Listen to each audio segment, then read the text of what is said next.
बिस्मिल्लाहिर्रहमानिर्रहीम, अस्सलाम वालेकुम। तो आज की इस वीडियो में हम लोग समोसा पट्टी कैसे बनाते हैं घर पे उसकी रेसिपी सीखेंगे और बहुत ही आसान होती है।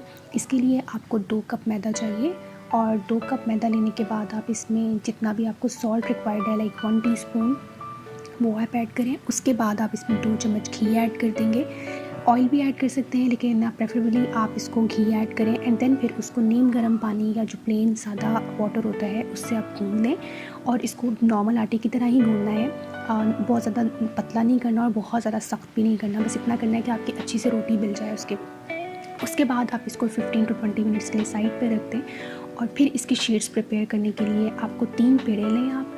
ठीक है, 3 पेड़े लेने के बाद हर पेड़े को आप अच्छे से उसको जेंटली रोल आउट करें और उसकी शीट्स प्रिपेयर कर लें। जितना आप उसको बड़ा कर सकते हैं उतना बड़ा कर लें, बस फटनी नहीं चाहिए। उसके बाद सबसे पहली शीट लें, उसके ऊपर थोड़ा सा घी लगाएं, उसके ऊपर मैदा छिड़कें ताकि वो आपस में चिपकेंगी नहीं और फिर जो दूसरी लेयर है उसकी वो उसके ऊपर परत जो है वो लगा दें।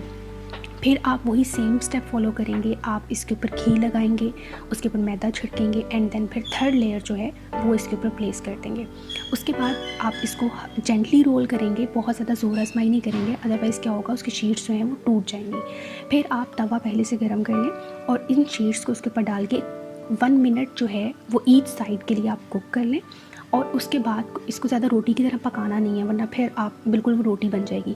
बस हल्का सा कुक करना है। उसके बाद 10 मिनट एटलीस्ट इसको साइड पे छोड़ दें ताकि वो अच्छे से ठंडी हो जाए। अगर वो ठंडी नहीं होगी तो फिर आप जब उसको अलग करेंगे तो उसकी परत जो है वो टूट सकती है, आपका हाथ भी जल सकता है।